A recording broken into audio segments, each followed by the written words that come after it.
Moving on, the coalition of northern groups has warned against ongoing selection process for the leadership positions in the 10th National Assembly and has expressed perplexity and concern over certain interest groups within the ruling All Progressive Congress APC who are allegedly attempting to impose Godswill Akpabio as the Senate President, disregarding democratic principles. Addressing media in Abuja, the northern group said that the mode of selection is threatening to create division and conflict amongst different regions of the country, including the north. It is unreasonable and irresponsible for the party to suggest that a set of eminent personalities carefully elected by their respective constituencies as senators and representatives in the federal legislature cannot democratically elect leaders for themselves.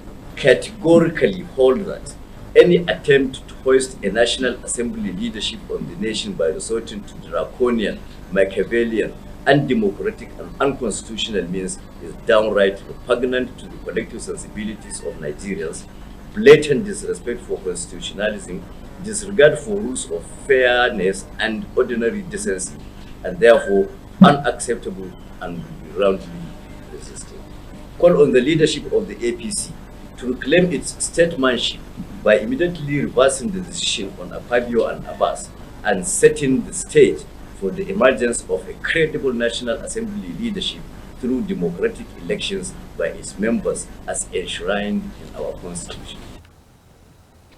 And the Northern Group, however, urged the leadership of the party to uphold constitutionalism and fairness by allowing democratic elections within its ranks.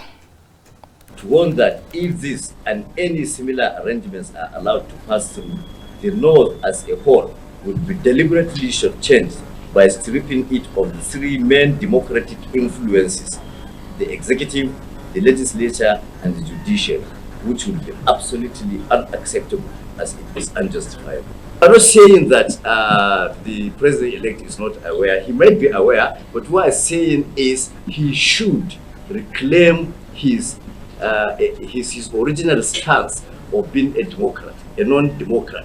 Because when he was aspiring for the presidential ticket of the APC, it was him that insisted that let them go to elections, that he did not want endorsement, let them go to elections. So why, if an office as important as that of the president would go through democratic electoral process, why should the Senate leadership not go through that process? That's what we are saying.